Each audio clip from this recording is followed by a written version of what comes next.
Mai, salamat sa mga efforts mo, ha? Mukhang makakatapos na naman tayo dahil sa'yo.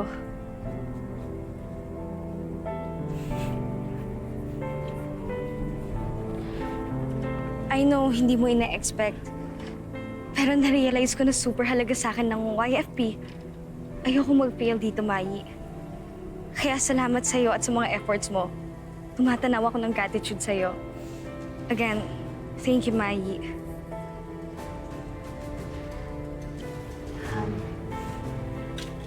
Ako din, Brianna. Marami rin talaga akong na-realize. Katulad ng sa pag-aaway natin, dapat hindi na tayo nag-aaway kasi nasa Youth for Peace nga tayo eh. Hindi tayo magiging worthy na nandito tayo kung sa atin pa lang wala tayong peace. Diba? Actually, naisip ko rin yan. Tayo lang din naman ang magsasuffer kung ganito pa rin ang attitude natin, di ba? Tama. Kaya dapat, sa atin pa lang meron ng peace. Super halaga sa'yo nitong YFP, no? Ayaw mong matanggal dito? Siyempre, ayoko. Kasi ayoko din ma-disappoint si nanay at tate eh. Siyempre, si Tito Jaime, lalo na si Lady Prima. Pareho tayo. Ayoko rin silang ma-disappoint. So, okay na tayo, ha? Good!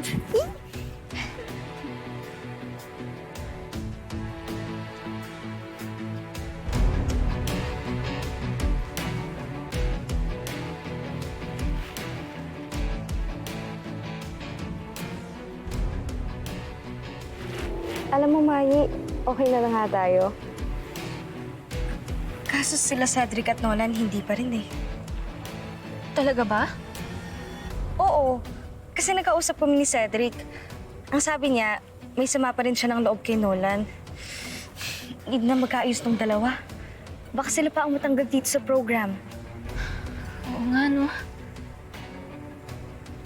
Di ba close ka naman dun sa dalawa? Gawin mo ng paraan, Mai. Pag-usapin mo sila. Pagbatiin mo sila.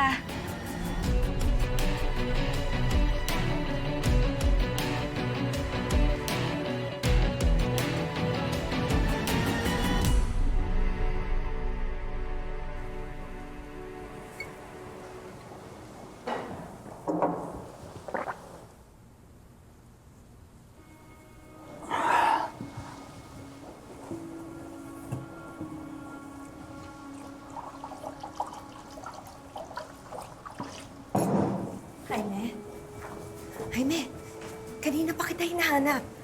Nag-aalala na si Lady Prima para sa'yo. Uwi na kita.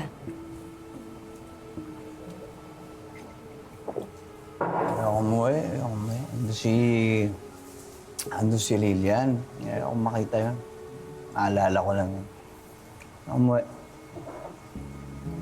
Jaime, please. Hindi ba ako naintindihan?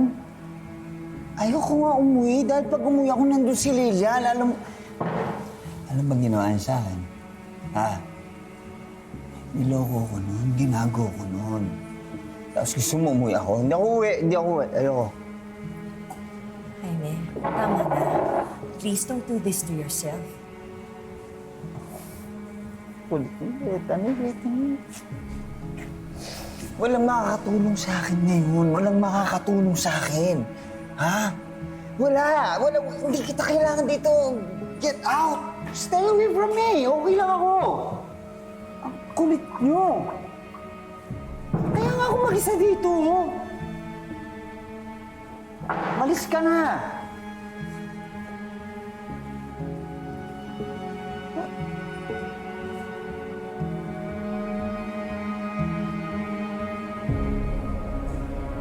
Hindi ka alis? Hindi talaga alis. Ako alis. Jaime!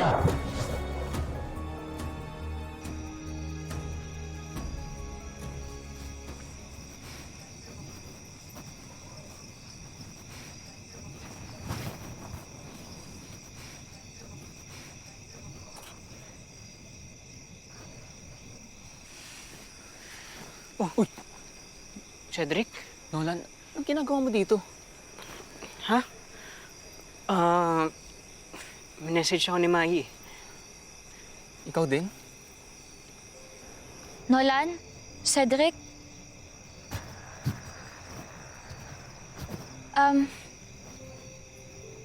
Sinadya ko talaga na pareho ko kayong i-message papuntahin dito. Gusto ko kasi na mag-usap-usap tayo eh. Tungkol saan, Mai? Cedric, okay lang ba hayaan mo muna ako magsalita? Nolan? Sige lang. Well, alam niyo naman na pareho ko kayong kaibigan, na pareho kong malapit sa inyo. Kaya sa totoo lang, nasasaktan ako kapag nag-aaway kayo, kapag nagkakasakitan kayo. Kasi ang tagal na ng samahan natin eh. Magkakaibigan tayo, di ba?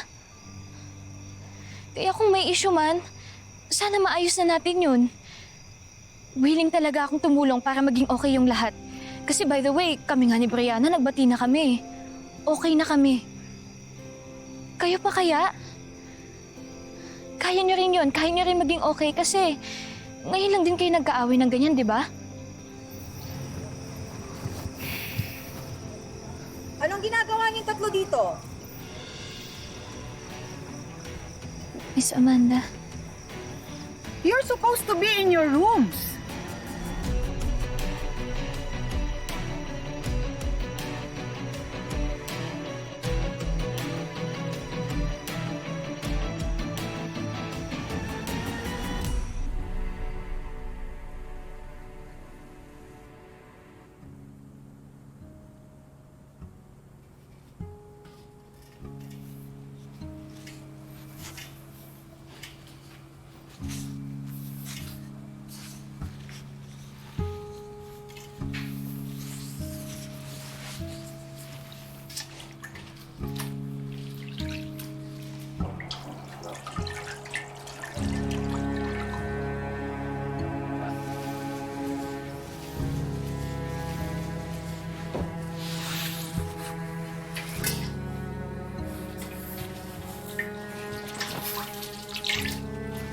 Kailangan maglinis ka muna ng katawan bago matulog.